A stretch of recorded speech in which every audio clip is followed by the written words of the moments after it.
adamları. Sənə qurban özüm qardaş, hanı evin adamları.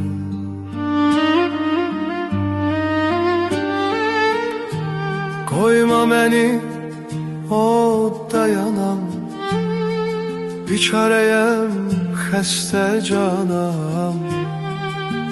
Hanı atam, hanı anam, hani evin adamları.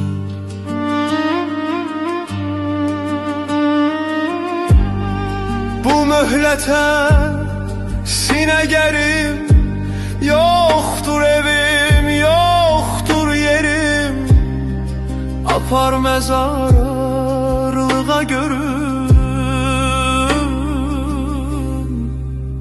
hanı evin adamları.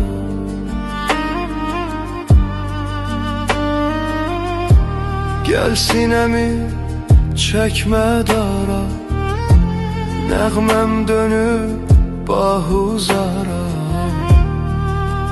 Heyf o cür insanlara, hani evin adamı yarı.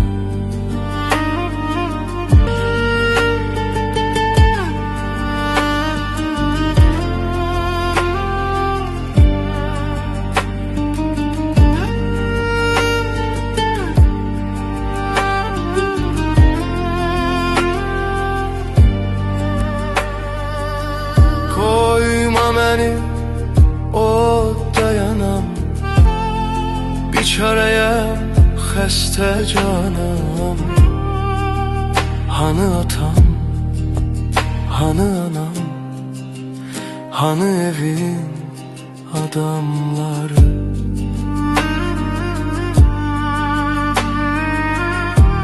Koyma məni odda yanam, biçarəyəm, xəstə canam.